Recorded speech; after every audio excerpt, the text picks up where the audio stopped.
बिस्मिल्लाहिर्रहमानिर्रहीम। अस्सलाम नाज़रीन, आप देख रहे हैं बदलो और मेरा नाम राय साकिब है। नाज़रीन, एक बार फिर से पाकिस्तान तहरीक इंसाफ एहतजाज की सियासत करने को रेडी है। क्या करने जा रहे हैं? जलसे जुलूस होंगे, लॉन्ग मार्च होगा। अभी तक कोई भी हतमी फैसला नहीं किया गया, लेकिन कुछ इत्तलात ज़रूर हैं कि कुछ मोटिवेशन वर्कर लेवल के ऊपर पाकिस्तान तहरीक इंसाफ के लीडरान ने स्टार्ट कर दी हुई है। But at the same time Pakistan में बड़ी बहस ये बन चुकी है कि पाकिस्तान तहरीक इंसाफ मोरूसी सियासत को हमेशा कंडेम करती आई है, रद्द करती आई है। इमरान खान साहब जरदारी खानदान, शरीफ खानदान पे तनकीद ही ये कहकर करते थे कि ये मोरूसी सियासत करते हैं ये खानदान। But at the same time Aleema Khanum साहिबा, उनके ऊपर इल्ज़ाम PMLN ये लगाती है कि पार्टी की कंट्रोल या कमांड जो है वो अलीमा खानम साहिबा के पास है।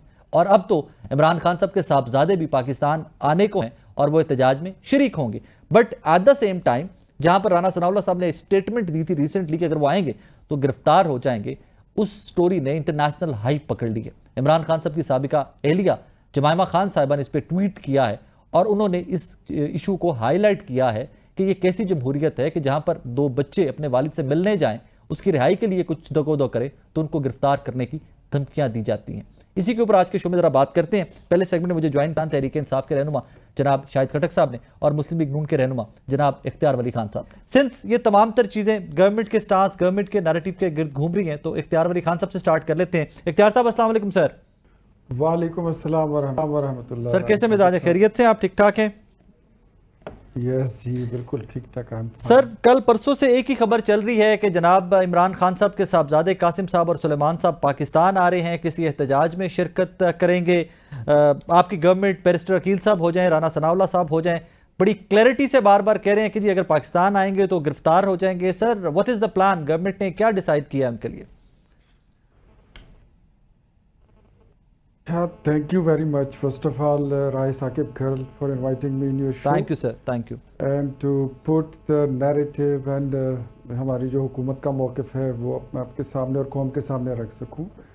There is nothing like that. उस तरह की बिल्कुल कोई सूरत हाल नहीं है कि इमरान खान के बच्चे आएंगे तो उनको अरेस्ट कर लिया जाएगा। हम समझते हैं कि जो बच्चे होते हैं वो सबके साझे होते हैं।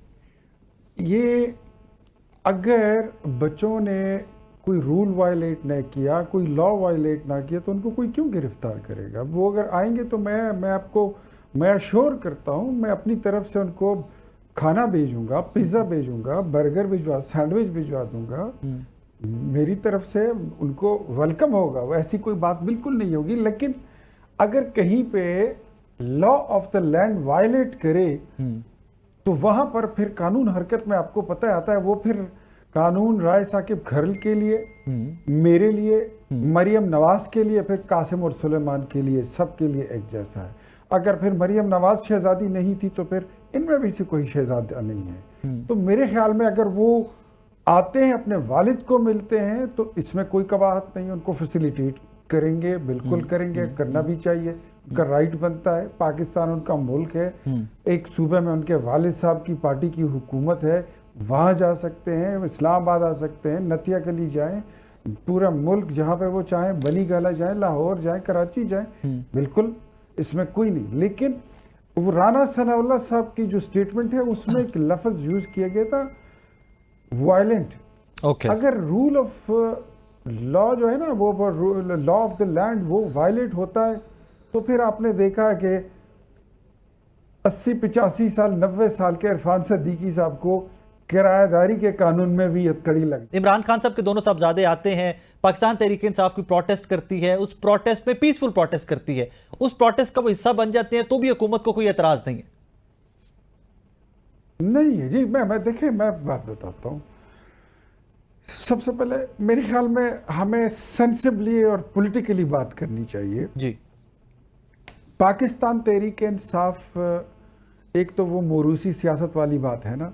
इमरान खान साहब बहुत जोर से कहते थे कि पीपल्स पार्टी में मोरूसियत है, JUI में मोरूसियत है, मुस्लिम लीग नून में मोरूसियत है, मेरी जमात तो ऐसी नहीं है, मेरी जमात ऐसी नहीं होगी।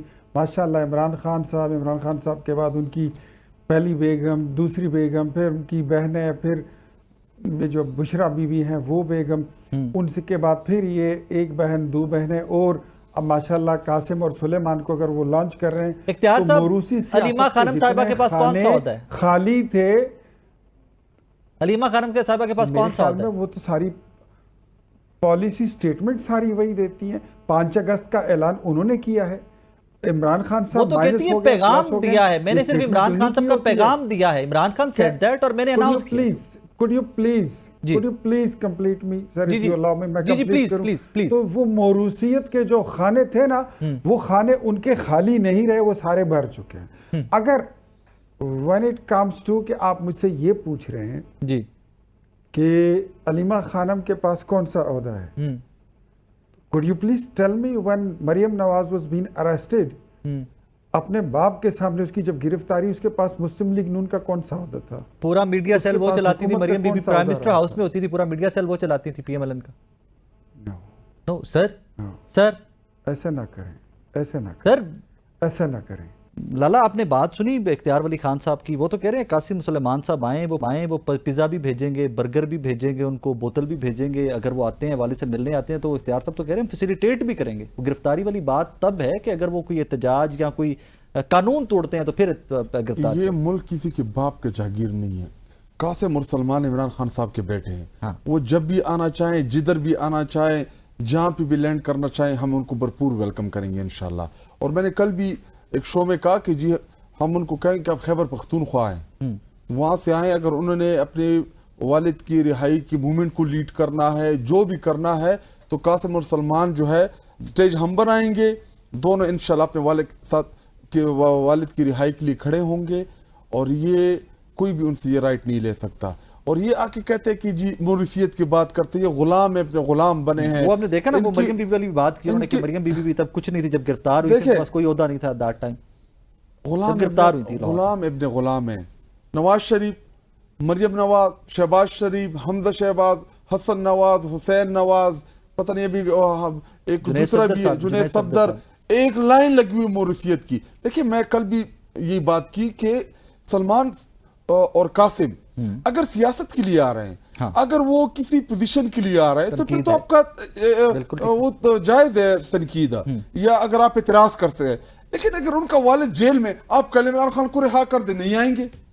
रूटीन की जो मुलाकात देखिए, कासिम और सलमान को पहली दफा पाकिस्तान आ रहे हैं। नहीं, पहले बचपन में रहे, यहाँ पे बड़ा आते थे, बनी गाला में आते थे। लेकिन जब इमरान खान साहब प्राइम मिनिस्टर बने, उस टाइम आपको पता है कि वाहिद प्राइम मिनिस्टर है कि जिसने बाहर का कोई विजिट नहीं किया, छुट्टी नहीं की अपनी फैमिली के लिए, अपनी फैमिली के लिए छुट्टी नहीं की, उनको टाइम नहीं मिला, पाकिस्तान को बेहतरी के लिए कर रहे थे। तो उस वक्त भी कासिम और सलमान से उनकी कॉल के ऊपर बात होती, और वो अब आ क्यों रहे हैं? क्योंकि उनकी परेशानी बढ़ गई है, क्योंकि उनकी बातचीत नहीं हो रही अपने वालिद के साथ टेलीफोन के ऊपर। और देखिए कासिम और सलमान जो है वो आ भी सकते हैं, अगर वो मूवमेंट भी लीड करें, हम उनके साथ होंगे इंशाल्लाह। बुशरा बीबी लीड करते हैं तो फिर तो पॉलिटिकल एक्टिविज्म हो गया ना, फिर सियासी रोल हो गया ना। कुछ चीजें सिंबॉलिकली होती हैं। क्या बुशरा बीबी कोई हमारी पार्टी की लीडर है? नहीं। घरेलू खातून, गैर सियासी, जब तक इमरान खान साहब जेल में नहीं थे, आपने कभी बुशरा बीबी का एक इंटरव्यू सिर्फ वो नदीम मलिक साहब वाला आया था, वो भी गैर सियासी, वो गैर सियासी था। वो आपको पता है कि वो किस लिहाज से बुशरा बीबी ने दिया था, उसमें एक भी पॉलिटिकल चीज नहीं थी, ताकि उनके ऊपर इल्जामात थे, शायद वो उन्होंने क्लियर। लेकिन लाला यही तो सवाल मैं पूछ रहा था इख्तियार वली खान साहब, मैं इसका आपको आसान कर देता हूँ, क्या है इसके ऊपर बहस करेंगे। अलीमा खानम, नूरीन बीबी और उज़मा बीबी, 3 बहनें इमरान खान साहब की। इसी तरह इमरान खान साहब के बाकी जो फैमिली है, मुझे एक आप बता दें कि वो किसी भी पोजीशन के ऊपर रहे, बुशरा बीबी हो गई या जितनी भी फैमिली है उनकी, कोई नहीं रहा, सरकारी कोई पोजीशन रही हो उनके पास, उन्होंने कोई पार्टी की पोजीशन ली हो, कभी उन्होंने सियासत में इंटरफियर, अभी भी अगर अलीमा आपा कोई बात करती है ना तो वो हमें डायरेक्ट करती है। आप उनसे जाके जब सवाल पूछते हैं कि जी ये मूवमेंट है, पार्टी से बात करें, वो पार्टी का काम है। एहतजाज की कॉल कर पूछा उन्होंने, पार्टी उनका रोल क्यों बढ़ा? 2 वजूहात थी कि अलीमा आपा का रोल बढ़ा। एक ये कि पॉलिटिकल लोगों की मुलाकातें बंद हो गई अडियाला जेल के अंदर, तो इमरान खान साहब ने अगर पाकिस्तानी कौम को कोई पैगाम देना है या अपने पार्टी को कोई पैगाम देना है, वो रिलायबल सोर्स है हमारे पास, वो डायरेक्शन 100% ऑथेंटिक होती है, वो सेंसर नहीं होती। जो पैगाम होता है वो पार्टी को देती है, और जो पैगाम इमरान खान ने कौम को देना होता है मीडिया के सामने खड़े होके आप देखती हैं कि अलीमा आपा, आपने कभी भी उनको मीडिया के ऊपर नहीं देखा होगा, हालांकि उन्होंने शौकत खानम की हमारे खैबर पख्तूनख्वा में 3 इक़्तिदार, पंजाब में एक इक्तदार, मरकज में एक इक्तदार। आपने कभी भी किसी से ये नहीं सुना होगा कि अलीमा खान ने किसी को कॉल की है कि ट्रांसफर कर दे, ये मेरे रिश्तेदार का कोई काम है।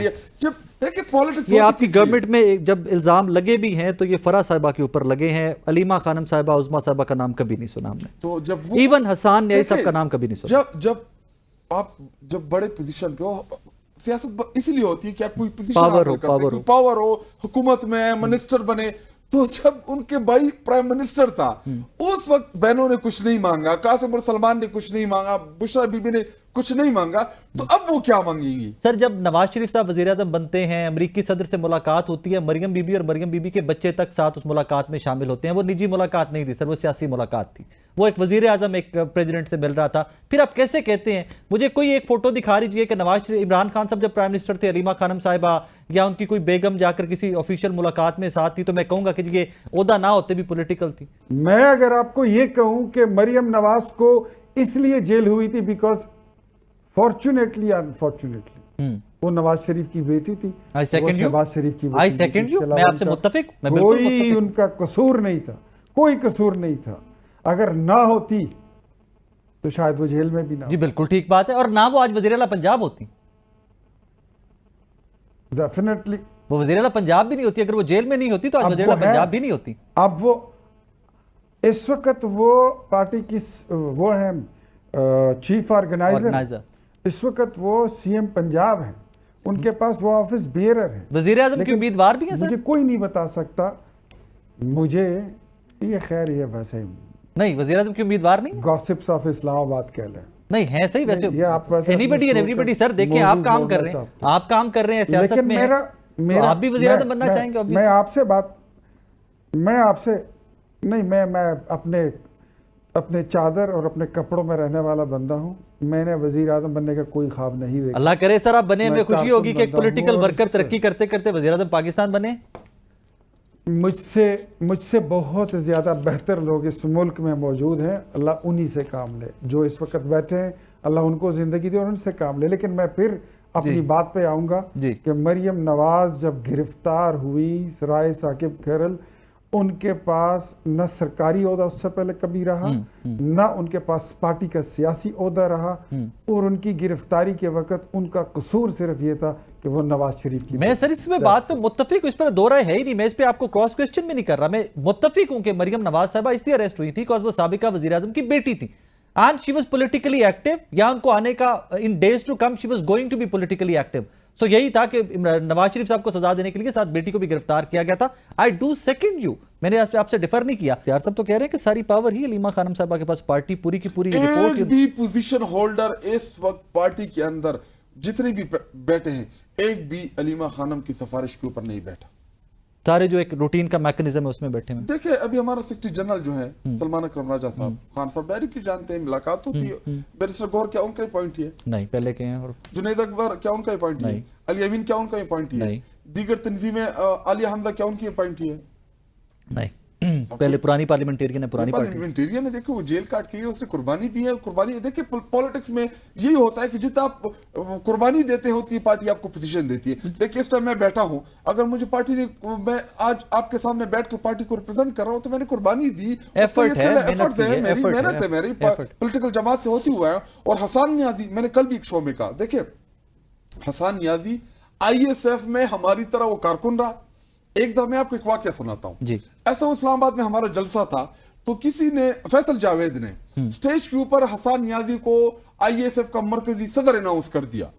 हम इतना चीखे, हम गए कि ये नहीं है सदर, अभी जब ये मरकजी सदर बनेगा उसके बाद अनाउंस करना। उस वक्त था, उस हालांकि हसन नियाजी हमारी तरह कारकुन था, वो भी स्टूडेंट पॉलिटिक्स से होते हुए इधर तक पहुंचा। जब हमारी गवर्नमेंट आई, आपको पता होगा कि हसन नियाजी जो था उसकी और इमरान खान बनीगाला एंट्री नहीं थी, पीएम हाउस एंट्री नहीं थी। मैं शाहिद हूं, मैं विटनेस हूं। जब कुर्बानी का वक्त आया, फिर हसन नियाजी आज भी है। बिल्कुल ऐसे जो आज वो किला हमें नजर आ रहे हैं इस पार्टी में ना, तो इसमें हसन नियाजी का। मैं अपने नाजरीन के लिए भी बता दूं, और इख्तियार साहब भी सुन रहे होंगे। नाजरीन, मैं हसन नियाजी साहब को पर्सनली जानता हूं। जब इमरान खान साहब वजीर आजम पाकिस्तान बने थे, तो बनीगाला पीएम हाउस या कोई भी ऑफिस, कोई भी पार्टी का ऑफिस, कोई भी सरकारी ऑफिस, हसन को कोई एंट्री नहीं थी, कोई प्रोटोकॉल नहीं था, और कभी हसन ने उसकी ख्वाहिश का भी इजहार नहीं किया। हसन न्याजी ने और मैंने एक शो किया था लाहौर से, एक स्कूल के ऊपर कब्जा किया था, तब पाकिस्तान तहरीक इंसाफ के टेन्योर के अंदर एक मिनिस्टर साहब ने कब्जे की कोशिश की थी। मैंने और हसन ने मिलकर शो किया था और हमने वो मिनिस्टर की शिकायत इमरान खान साहब तक पहुंचाने के लिए 10 सोर्स यूज किए थे, मतलब कि एक भांजे को अपने मामू तक डायरेक्ट एक्सेस भी नहीं थी। I am witness to that, मैं गवाह हूं उस सारे सिनेरियो का। नाज़रीन, यहां पे वक्त हुआ एक ब्रेक का, ब्रेक के बाद वापस आपकी खिदमत में हाजिर होते हैं, हमारे साथ रहिएगा। वेलकम बैक नाज़रीन। सर, इस्लामाबाद में एक खबर काफी दिनों से सर्कुलेट कर रही थी कि आसिफ अली जरदारी साहब को हटाने का या कोई रिजाइन कर रहे हैं वो। कल ख्वाजा आसिफ साहब ने भी तरदीद की, आज मोहसिन नकवी साहब ने भी कहा और उन्होंने कहा जी फॉरेन पावर्स जो है उनका ये एजेंडा है और उनका ये प्रोपोगेंडा है। सर, पीएमएल पीपल्स पार्टी मामला ठीक चल रहे हैं?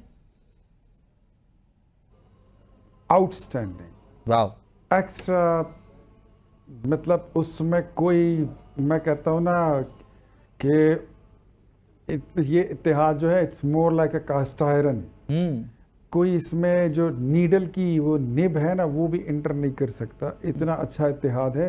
उसका एजेंडा अच्छा है, उसका जो बेसिक थीम है वो पाकिस्तान है। जिस तरह चार्टर ऑफ डेमोक्रेसी था, ये आप समझ ले कि चार्टर ऑफ पाकिस्तान है, ये इत्तेहाद नहीं है और इसको कुछ नहीं होगा। ये मैं इसको जोड़ने की कोशिश तो कर सकता हूँ लेकिन आई एम नोबडी।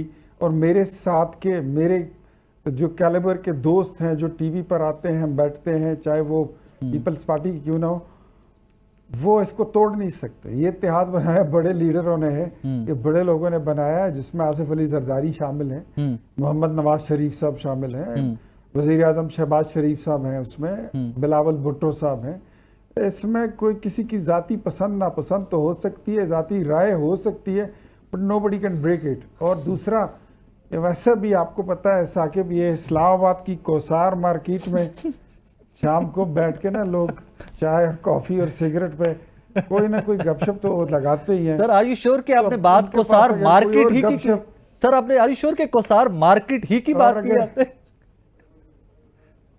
और वहां पे एक जो रेस्टोरेंट है वो टेबल टॉक्स, वहां पे ये फारिग लोग जब बैठ जाते हैं ना तो ये फिर यही कहानियां गढ़ते हैं। ये रात को अगर ये जब तक कोई कहानी गढ़ेंगे नहीं, इनको नींद नहीं आती। फारिग लोग हैं, काम इनके पास कुछ है नहीं, बेरोजगार हैं, दिमाग खाली है और खाली दिमाग शैतान का घर होता है, आपको पता है। इख्तियार साहब, मैं फिर से सवाल पूछूंगा। कोसार की हद तक ठीक है, कोसार की हद तक ठीक है, मुझे समझ आती है, लेकिन बात कोसार मार्केट ही की कर रहे हैं आप।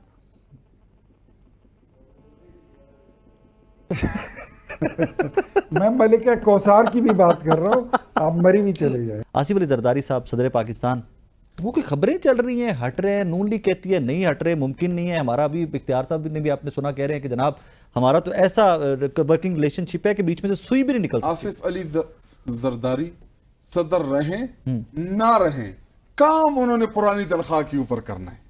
कोलिशन में रहेंगे, मतलब मैं कोलिशन का मैं वर्ड नहीं यूज कर रहा, मैं तनख्वाह, अब तो वो है ना, कोलिशन है, अब वो पुरानी तनख्वाह के ऊपर सदर रहें ना रहें, काम पुरानी तनख्वाह के ऊपर पीपल पार्टी ने करनी है। देखिए, बिलावल भुट्टो जरदारी ने इस बजट को ऑन किया, वोट किया, फ्लोर ऑफ द हाउस, उन्होंने कहा कि जी मैं इसको, वोट अलग चीज है, वोट तो एमक्यूएम ने भी किया, दीगर ने भी किया। देखिए, कुछ जो है वो ऐसे तो सारे वो हिस्सा है ना गवर्नमेंट का जिन्होंने वोट किया।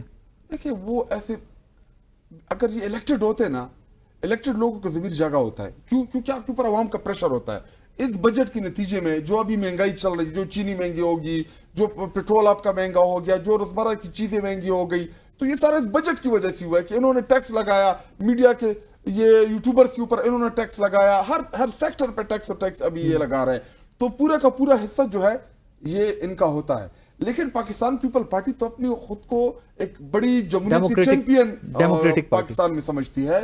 और दूसरी बात ये कि बिलावल भुट्टो जरदारी, पीपल पार्टी वाले नारा लगाते हैं कि वजीर आजम बिलावल भुट्टो जरदारी किधर का वजीर आजम, वो तो पीछे खड़ा हुआ है, वो तो शहबाज शरीफ के पीछे खड़ा है। और किसके पीछे खड़ा है? कि जिसके पेट पाड़ के लंदन से आके कराची, पिशावर, लाहौर की सड़कों के के जो वो 40 चोर, कौन सा अली बाबा 40 चोर, कभी वो शहबाज शरीफ पंखा चलाता था मीनारे पाकिस्तान में। देखिए, ये चीजें कौम नहीं भूली।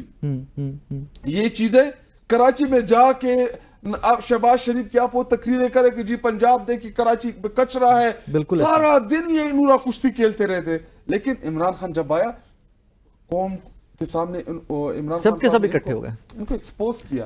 सारे कोलिशन में है ना, सबके सब। लेकिन मैं आखिरी बात मेरी यही है कि आसिफ अली जरदारी सदर रहे ना रहे, काम पुरानी तनख्वाह पे करना है। एक दफा फिर से पाकिस्तान तहरीक इंसाफ एहतजाज के मूड में है, पता नहीं क्या पैटर्न है, अभी उन लोगों ने अनाउंस नहीं किया officially what they are up to and what they are going to do. Engagement कोई गवर्नमेंट की जानिब से कोई बैठने का प्लान है, या एहतजाज करेंगे और आप लोग फिर से स्नब करेंगे, या इस दफा एहतजाज की परमिशन है? यार Saqib, we are busy in too much other things, lot of things. Okay, सबसे पहले इकोनॉमिक रिवाइवल है, हमारी जो इंटरनेशनल डिप्लोमेटिक हमारे ताल्लुकात हैं उसको रिवाइव करना। पाकिस्तान, आपको पता है कि आज से 4-5 साल पहले हम किस पोजीशन पर थे।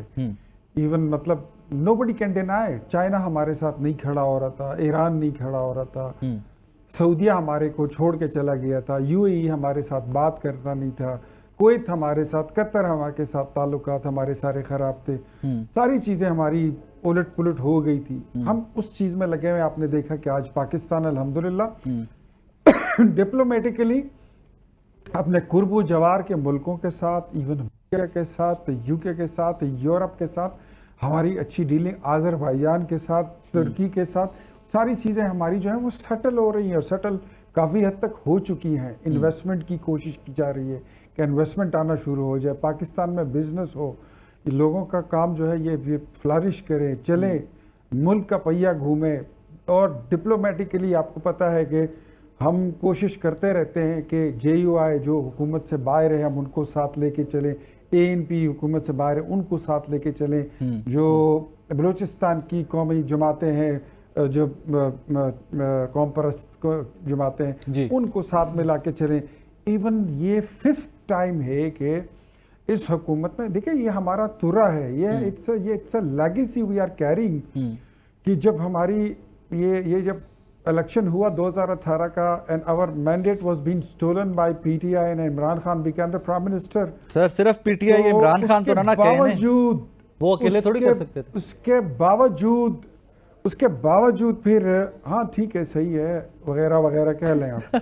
साथ जब प्राइम मिनिस्टर साहब ये जब बैठे थे इमरान खान, तो opposition leader honourable Mohammad Shahbaz Sharif साहब ने उनको ऑफर की कि we offer you the charter of economy. जी, वो देखिए वो हमारा उस वक्त रवैया था जब हालात ये थे कि हम में ये लोग कस रहे थे और हमने कहा हम आपके साथ काम करना चाहते हैं। जब नेशनल सिक्योरिटी कमेटी की मीटिंग होती थी हम इनको अपनी एश्योरेंस दिलाते थे। इंडिया ने हमला किया था बालाकोट साइड पे, वी स्टैंड बाय पाकिस्तान, हमने हुकूमत को सपोर्ट किया था, जो इन्होंने कहा हमने उस तरह किया। फिर आज अगर देख ले तो मेरे ख्याल में 5th और 6th टाइम के वजीर आजम जब आते हैं, हालांकि ये इनका तुरा नहीं है, इनकी PTI का ये उनका ट्रैक नहीं है, ये जब इनके प्राइम मिनिस्टर आते थे वो अपोजिशन को क्रॉस और बाईपास करके आके अपनी सीट पे बैठ जाते थे।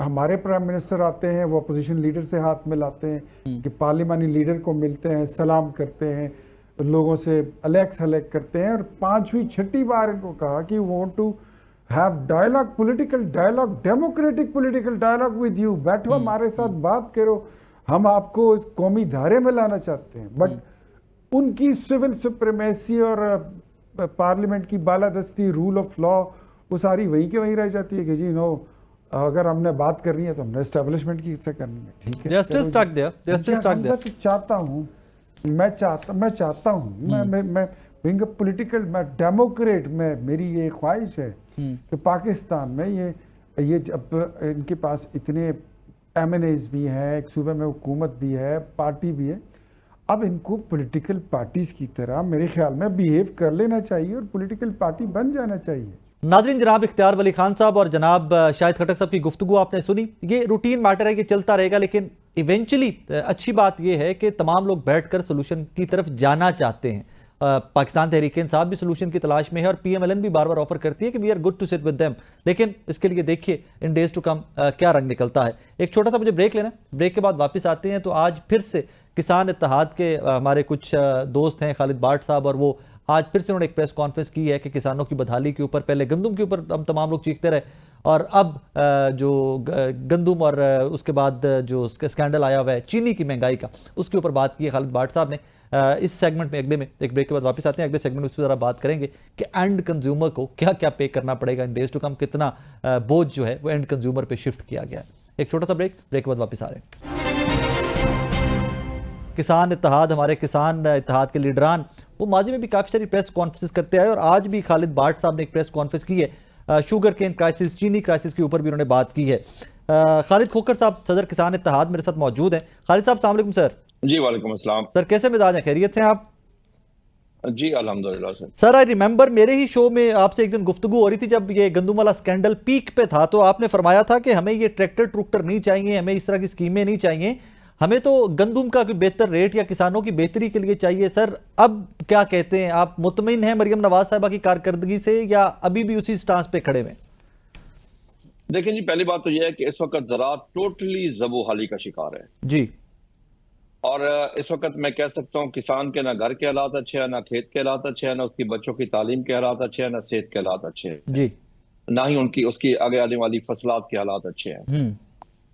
गंदम में काश्तकार की तबाही हो गई, यानी कि 2024-25 की गंदम में और 23-24 की गंदम को अगर मिला ले दोनों को 2200 अरब रुपए का काश्तकार को टीका लगाया गया है जी, अभी ऑडिटर जनरल की रिपोर्ट आ गई कि 300 अरब रुपया माफिया ने कमाया उसमें से। जी, ठीक है जी, और जो काश्तकार का नुकसान है वो तो 300 अरब कमा के चले गए और अच्छी पोस्टिंगें भी ले गए, लेकिन जो काश्तकार का नुकसान हुआ वो 2200 अरब रुपए का सिर्फ गंदम में, गंदम के अलावा बाकी फसलों का भी गंदम की वजह से नुकसान मकई हुआ। में भी काफी नुकसान हुआ बाद में, मक्की में नुकसान हुआ है। अभी कपास की फसल उड़ गई है, बिल्कुल कपास की फसल इस वक्त 7,000 रुपए रेट है फी मन फुटी का, तो वो काश्तकार की पैदावारी लागत भी पूरी नहीं हो रही उससे भी, क्योंकि हमारी ज़राअत के तमाम रास्ते गंदम में से निकलते हैं। गंदम हमारी मेजर फसल है। जो पाकिस्तान में टोटल जो रकबा 4.5 करोड़ एकड़ जेर काश्त रकबा है, उसमें 2.5 करोड़ एकड़ पे गंदम काश्त होती है जी, और गंदम की अगर फसल अच्छी हो, उसका रेट अच्छा मिल जाए तो अगली फसलें बेहतर हो जाती हैं। काश्तकार के पास पैसे होते हैं, वो खर्च कर सकता है। उसका सबूत जो है कि 2 साल पहले हमें 3900 अच्छा रेट मिला, तो हमने अगले साल आपको एग्रीकल्चर की ग्रोथ दी 6.25। जी बिल्कुल ऐसे। पिछले साल अगर हमें गंदम का रेट नहीं मिला तो इस साल की जो ग्रोथ आई है वो आई है 0.56। एक्चुअली वो 0.56 लाइफ स्टॉक की वजह से, वरना अगर एग्रीकल्चर की लें तो -10 है इस वक्त। -10 -10 आप देखें 34%। आपकी मेजर फसल सारी की देख लेना आपकी 34, मैं गवर्नमेंट की फिगर की बात कर रहा हूँ, अपनी फिगर की बात नहीं कर रहा। 34% आपकी कॉटन में कमी आई है, 15% आपकी मक्की में कमी आई है, 15% आपके चावल की पैदावार में कमी आई है, 13% आपकी गंदम की पैदावार में कमी आई है। तो ये सारी चीजें अगर मिला लें तो उसके बाद ये मैं -10 मैं कम कह रहा हूँ जी, मेजर फसलों में जो आपकी कमी आई है।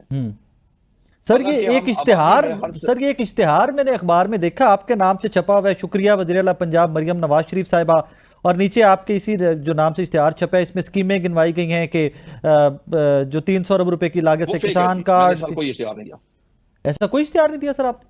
मैं अर्ज कर रहा हूं कि मैंने ये इश्तिहार मैंने बिल्कुल नहीं दिया, ना मेरी तरफ से इश्तिहार आया, ये फेक है बिल्कुल जी। खालिद साहब आपकी मेहरबानी, आपने क्लैरिफाई कर दिया, ये बहुत सारे लोगों को मिसकंसेप्शन थी इस इश्तिहार को लेके, आपकी मेहरबानी कि आपने ये क्लैरिफाई कर दिया कि ये फेक इश्तिहार है, आपने कोई इस तरह का इश्तिहार नहीं दिया था।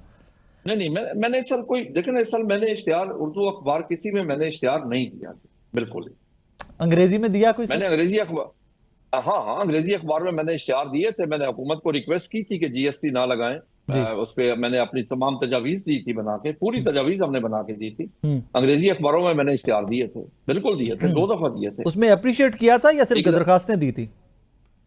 नहीं, उसमें हमने तमाम सोल्यूशन, उसका हल बताया था कि ये चीजें करने की जरूरत है इस वक्त, ये सारी चीजें हमने की थी। सर अब जरा चीनी की बात कर लेते हैं, चीनी की बात कर लेते हैं। गन्ना ये भी एक मेन क्रॉप है हमारे पंजाब की, साउथ पंजाब में तो बहुत ज्यादा गन्ना लोग उगाते हैं। गन्ने का रेट भी मुझे 220 से 460 रुपए फी मन खरीदा गया है, फिर जो जिस कदर महंगी हुई पड़ी है चीनी, व्हाट वुड यू से ऑन दैट सर? देखिए जी, पाकिस्तान में जो चीज हो रही है कि अगर गंदम बाहर सस्ती होती है, पाकिस्तान में जरा महंगी होती है, तो गंदम इंपोर्ट कर ली जाती है पैसा कमाने के लिए। अगर चीनी पाकिस्तान में कुछ रेट कम होता है और बाहर रेट ज्यादा होता है तो उसको एक्सपोर्ट किया जाता है पैसे कमाने के लिए सिर्फ, ये सारा कुछ। और इस वक्त जिसके साथ ज्यादती हो रही है वो 2 लोगों के साथ हो रही है, काश्तकार के साथ हो रही है और एंड कंज्यूमर के साथ हो रही है। आपकी जो पाकिस्तान में जो चीनी की जो प्रोडक्शन है वो मिनिमम 7.5 मिलियन टन है। शो तो ये करते हैं 6.8 मिलियन टन, लेकिन ज्यादा है, कुछ ऑफ द रिकॉर्ड निकाली जाती है बहुत सारी, जिस पे टैक्स पे नहीं किया जाता जी। 7.5 मिलियन टन से मुराद है कि अगर ये 1 रुपए किलो का रेट बढ़ा है तो 7.5 अरब रुपए कौम के ऊपर, आम आदमी के ऊपर बोझ बनता है। 7.5 अरब रुपए 1 रुपए, क्योंकि 1 मिलियन टन के 1 अरब किलो बनते हैं। आप बेशक हिसाब कर ले इसके ऊपर जी। अब सूरत हाल ये है कि ये जो 70 रुपए रेट बढ़ाया गया है चंद दिनों में, चंद महीनों में रेट बढ़ाया गया 70 रुपए, ये किसने पे करना है? एंड कंज्यूमर ने, आम आदमी ने पे करना है। जब गन्ने का रेट आया था तो उस वक्त हुकूमत पीछे हट गई कि हमने कोई इंडिकेटर प्राइस नहीं देनी। हालांकि इंडिकेटर प्राइस देने पे किसी किस्म के IMF की तरफ से कोई पाबंदी नहीं थी। IMF की कोई थी तो वो स्पॉट प्राइस पे थी, इंडिकेटर प्राइस पे नहीं थी जी। हुकूमत ने इंडिकेटर प्राइस ना दी। शुगर मिलों ने 325 रुपए से स्टार्ट लिया, कुछ चंद शुगर मिलें थी जिन्होंने 400 रुपए से स्टार्ट लिया जी, बाकी ने 350 स्टार्ट लिया। और एंड जाके जब गन्ना रह गया 5-7% तो रेट 500 से ऊपर चला गया जी। और ऐलान किया जी हमने बड़ा महंगा गन्ना खरीदा है। हालांकि मेरा गन्ना खानेवाल में जहांगीर तरीन की शुगर मिल में जाता है, मैं बड़ा ग्रोवर हूँ जी गन्ने का, मैं ये भी आपको बता दूं जी। अच्छा, जो एंड पे मैंने अपना हिसाब किया, मुझे कुछ 425 रुपए गन्ना पड़ा है जी, मुझे जो रेट मिला। हालांकि ये मिल 400 रुपए से शुरू हुई थी, मुझे एंड पे जो मैंने हिसाब किया 425 रुपए मुझे फी मंथ रेट मिला जी। अब चीनी का रेट बाद में बढ़ा दिया गया बहुत ज्यादा। उस वक्त था 130 रुपए रेट, आज रेट है 200 रुपया जी। यानी कि इस मुल्क के गरीब आदमी जो है ना, गरीब मजदूर आदमी है, उसकी जो टोटल दिन की अय्याशी है ना बड़ी, वो चीनी और चाय का चुस्कियां मीठी चाय के, जी, मीठी चाय, दो बिल्कुल चुस्कियां मीठी चाय की हैं, दो चुस्कियां ठीक बात मीठी चाय की हैं, वो भी उससे छीनी जा रही हैं। खोखर साहब ये फरमाइएगा, खोखर साहब ये भी for information of my viewer, ये भी फरमाइएगा कि ज्यादा मिलें हैं किसकी पाकिस्तान के अंदर की शुगर मिल्स जो हैं, कौन कौन से ग्रुप्स हैं? देखे ना, उसमें इस वक्त मेरे ख्याल में नंबर 1 पे तो तरीन साहब आएंगे कि उनकी मेरे ख्याल में टोटल चीनी का 22% पाकिस्तान की टोटल चीनी में वो पैदा करते हैं जी। ठीक है। अच्छा, इसी तरीके से फिर आ जाते हैं जनाबे वाला जो मियां साहबान है, इनकी भी मिले हैं, जरदारी साहबान की भी मिले हैं। सर मियां साहबान कितने परसेंट में प्रोड्यूस कर रहे होंगे? मुझे एग्जैक्ट नहीं पता सर। जरदारी साहब एग्जैक्ट नहीं बता जरदारी साहब मैं उनके बारे में भी एग्जैक्ट नहीं बता सकता। लेकिन ये बड़े मिल ओनर्स में से हैं या ये एक आधी मिल है? जी ये सारे बड़े हैं, सारे बड़े मतलब मल्टीपल मिल्स हैं, सारे बड़े हैं। देखिए मैं आपको अर्ज करूं, मैं एज ए पाकिस्तानी अगर देखूं तो 1960 की दहाई में एक पंजाब एग्रीकल्चर कमीशन बना था जी, जिसकी सिफारिश नवाब ऑफ कालाबाग उसको हेड कर रहे थे। उसकी सिफारिशात में से जो पहली सिफारिश थी वो ये थी कि पत्तों की से लेके रहीमियर खान सादकाबाद तक कोई शुगर मिल लगाई जाए। ये कॉटन एरिया है, पाकिस्तान की जो कैश क्रॉप है कॉटन है, जो एक्सपोर्ट है वो कॉटन है हमारी जी। आज भी कॉटन में इतनी बड़ी कमी आने के बावजूद कि आपकी कपास 1/3 रह गई है, उसके बावजूद आज भी तकरीबन 65% एक्सपोर्ट का जो हिस्सा है वो कॉटन का है जी। हमने कॉटन को बर्बाद कर दिया। गन्ने का एक प्रॉब्लम और है, मैं टेक्निकली आपको बता रहा हूँ, गन्ने का एक प्रॉब्लम और भी है, ये जमीन से पोटाश को सक करता है जी। यानी कि हमारी आज जमीन का ऑर्गेनिक मैटर हमारा 0 होता जा रहा है, पोटाश की उसमें कमी होती जा रही है। हाँ। हमें जाना, इस पे सीरियस टॉक की जरूरत है बहुत ज्यादा बैठ के कि हम क्या करें, कहाँ गन्ना लगाएं, कहाँ कॉटन लगाएं, कॉटन जोन को वापस लेके आए। इस मुल्क से कपास जा रही है जी। अब इस वक्त कपास का हमारी तो मेन एक्सपोर्ट ही टेक्सटाइल थी और टेक्सटाइल बेस ही इस पे कॉटन पे कर दिया है। मैं आपको अर्ज करूं, मैं कॉटन का बड़ा ग्रोअर हूं और यकीन कर लें कि कपास से हम निकल रहे हैं इस वक्त। That's very unfortunate. कपास फिजिबल नहीं रही बिल्कुल ही। हम उसकी अगर कपास में कम्पीट किसको कर रहे हैं, कौन कौन से और ममालिकों में कम्पीट करना पड़ रहा है? इंडिया को कम्पीट करना पड़ रहा है, कौन कौन से ममालिक और हैं? देखिए ना, इस वक्त हमारे साथ इंडिया में 92 में मैंने काश्तकारी शुरू की थी। हमारी प्रोडक्शन थी कपास की 1 करोड़ 28 लाख बेल थी, इंडिया था 1 करोड़ 10 लाख बेल थी जी। आज इंडिया चला गया 4 करोड़ बेल पे और हम आ गए 52 लाख बेल। पिछले साल हमारी जो है वो 4 गुना बढ़ गया और हम आधी हो गए। हम आधे नहीं, 1/3 रह गए सर। 1 करोड़ 28 से 52 लाख है और हमने कॉटन बेल का 20 से 25 किलो वजन भी कम किया, जब हम 1/3 रह गए हैं। 2012 में हमारी 1 करोड़ 48 लाख बेल थी जी। हमने कॉटन बेल भी वजन कम किया। इंटरनेशनल स्टैंडर्ड होता है 170 से 180 केजी, हमारा 150 केजी है। पूरी दुनिया 170 से 180 केजी की। खोखर साहब, किसान को इसका रेट नहीं अच्छा कॉटन का मिल रहा, क्या वजह है? रिडक्शन क्यों आई है, कमी क्यों हुई? सर मैं आपको अर्ज करूं कि हम दुनिया का वाहिद मुल्क है कि मैं अगर पाकिस्तानी काश्तकार कपास बेचूंगा, पाकिस्तानी काश्तकार जी, तो मेरे ऊपर 18% जीएसटी है। ओके, कपास के ऊपर, खल के ऊपर भी, बिनौले के ऊपर भी। हालांकि खल मैं वापसी मैं ही खरीद करता हूं अपने जानवरों के लिए, हाँ हाँ, उसके बावजूद वो मैं पे करूंगा। अगर बाहर से कॉटन आएगी ड्यूटी फ्री आएगी। अब आप ये देखें जुल्म कि इस बजट में ऐलान किया गया कि जो बाहर से कॉटन आएगी पाकिस्तान में उसके ऊपर हम 18% जीएसटी लगाएंगे, लेकिन आज 10 तारीख होगी, आज की तारीख तक वो उसके ऊपर ड्यूटी नहीं लगी 18%, इस वक्त तक नहीं लगी कि जी वो मीटिंग होगी, वो कैबिनेट में जाएगा, वो फलां आएगा, ये होगा वो होगा, लेकिन नहीं लगी। इस वक्त काश्तकार कपास में से निकल रहा है जी, बिल्कुल ही। That's very unfortunate. खोकर साहब, इस पे हम डिटेल में इंशाल्लाह आपको ऑन बोर्ड लेंगे in days to come. Next week में कोशिश करूंगा कि इसमें हम एक डिटेल्ड सेगमेंट एक और रखें ताकि कम से कम हमारी गुजारिशात या हमारी आहो बका गवर्नमेंट तक तो पहुंचे। Thank you very much for your time sir, बहुत शुक्रिया आप लोग का। नाज़रीन, खालिद खोकर साहब हमारे साथ मौजूद थे और एक गलतफहमी उन्होंने क्लैरिफाई की कि उन्होंने कोई शुक्रिया अदा करने का कोई इश्तिहार सरकार के किसी भी किस्म का शुक्रिया अदा करने का कोई इश्तिहार किसी अखबार में नहीं दिया। एक मिसकंसेप्शन थी और मुझे काफ़ी सारे लोगों ने वो इश्तिहार इनका भेजा कि देखें जी किसान रुल रहे हैं और हमारे जो किसान इत्तेहाद के लोग हैं वो गवर्नमेंट का शुक्रिया अदा करें। उन्होंने कैटेगोरिकली उसको रिफ्यूट किया कि उन्होंने कोई इश्तिहार नहीं दिया। Anyways, when it comes to agriculture तो हालात जितने बुरे थे वो बुरे से बद और बद से बदतरीन होते जा रहे हैं, but nobody is there to look after.